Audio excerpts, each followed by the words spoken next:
Ben, welcome back. Just firstly, how was the period off? Yeah, it was good. Felt like it came at the right time for us. Season sort of was a little bit dragging on to the end. I think all the players were ready for the season to end, so we've kind of given literally the players 6-7 weeks off, where we've just let them do their own thing. Because I think after the tough period that they had last year, obviously with a lot of management change and stuff like that, the season dragged on the end, and I just think they needed a nice break. Obviously we're now back, and everyone's got a great vibe to be here, and we're all excited for pre-season and what's to come. Just before we dive into the assessment of the season coming up, and we ask the same question to Dino, where did last season rank in your coaching career? Probably at the top.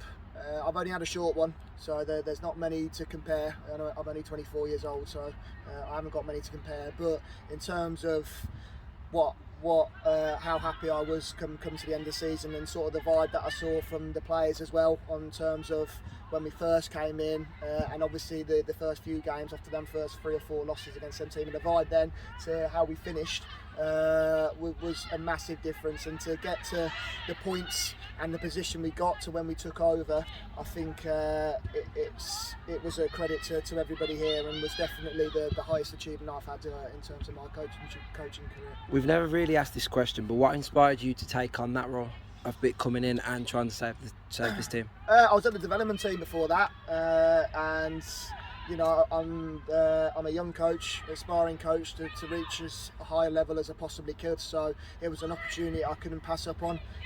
Obviously, I was at the development team before, got some experience there in women's football there, and it was just something that jumped out kind of nowhere. But I was excited to do it. It was a challenge.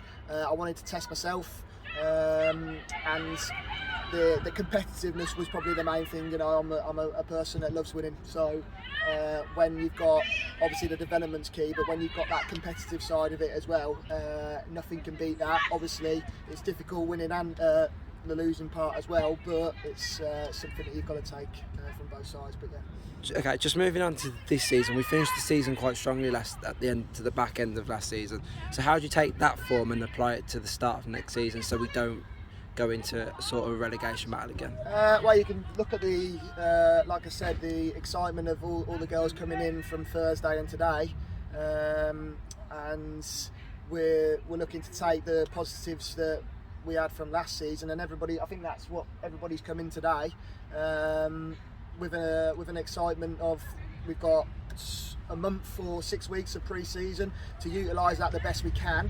And I think actually the league this season is probably the most open it's been in a long time.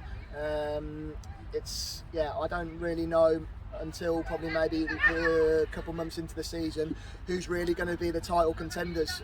Obviously we want to be up there, and that's our aim to do. We're going to have a hard pre-season working, and with the aim to finish high up that table as we possibly can. So how does pre-season look then? Is it going to be a case of, you know, getting a few fixtures in and getting the players back up to speed? Yeah, a lot of hard work. Obviously they've had 6 to 7 weeks off. I wouldn't expect that they've done that much work. I would obviously still like that they've done some work, but I wouldn't expect that they've done that much work. So we utilise these next 6 weeks of getting them back up to match fit.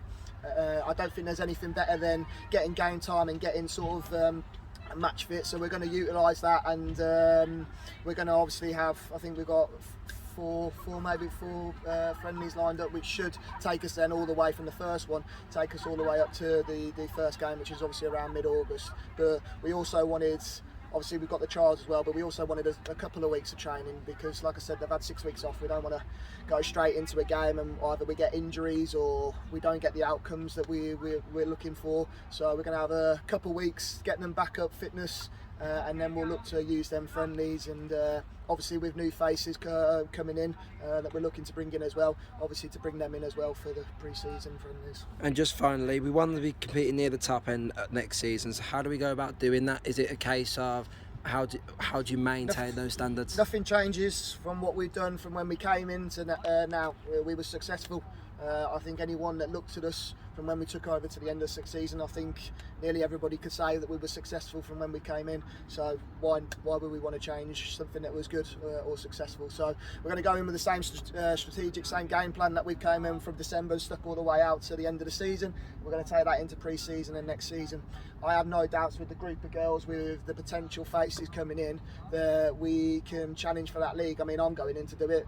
For me, why be in a competitive league if you're not looking to reach the highest you possibly can? So for me personally, and I'm sure it'll be the same for all the girls and all the staff, we're looking to win that league, and I have no doubt that if we work hard and we do the same sort of things that we were doing last season, that we can go and win that league. Thanks, Ben.